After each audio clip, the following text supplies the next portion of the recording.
Hello বন্ধুরা, আমার নাম সুস্মিতা দাস আর আমার ইউটিউবের চ্যানেলের নাম অন্দরমহল। তো আজকে আমার ফার্স্ট ভিডিও ইউটিউবের জন্য।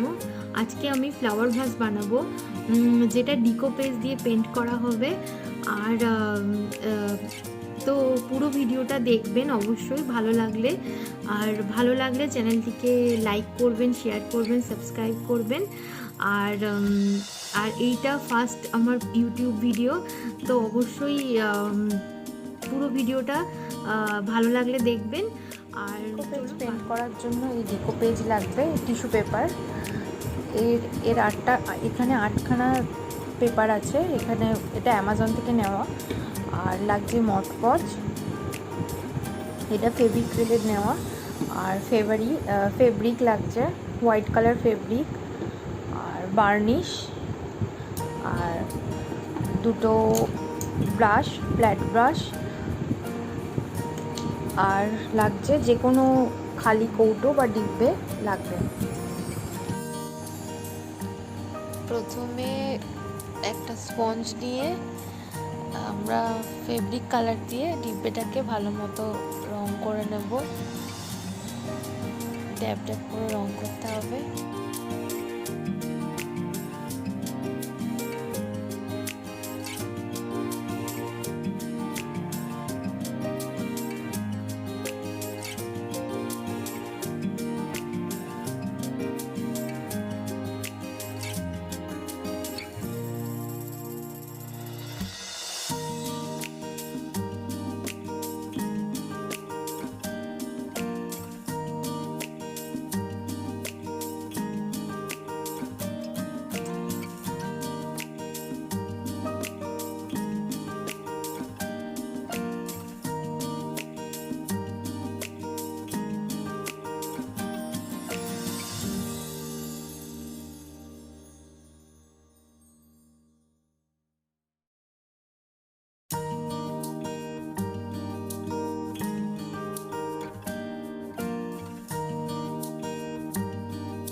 আমার রং করা হয়ে গেছে, আধ ঘন্টা রেখে শুকিয়ে নেব।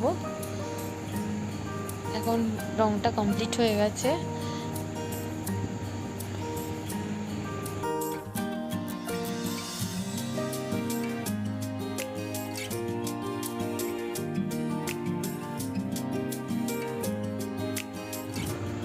এবার আমরা ডিকোপেজ পেপারটা নিয়ে নেব। সরু তুলি দিয়ে অল্প অল্প জল নিয়ে সাবধানে পেপারটা ছিঁড়ে নেব।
কৌটোটা শুকিয়ে গেছে, আধ ঘন্টা হয়ে গেছে। এবার কৌটোটার মধ্যে মটপজ লাগিয়ে তুলি দিয়ে ফ্ল্যাট ব্রাশ দিয়ে রং করে ডিকোপেজটা আটকাতে হবে। খুব সাবধানে আটকাতে হবে যাতে ডিকোপেজটা কোনোভাবে ছিঁড়ে না যায়।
ডেকোপেজ পেপারটা লাগানো হয়ে গেলে তার উপর দিয়ে এক লেয়ার মটপজ লাগিয়ে নেব।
এভাবে পুরো কৌটোটা লাগানো হয়ে গেলে তারপরে তৈরি হয়ে যাবে একটা সুন্দর দেখতে ফ্লাওয়ার ভাস।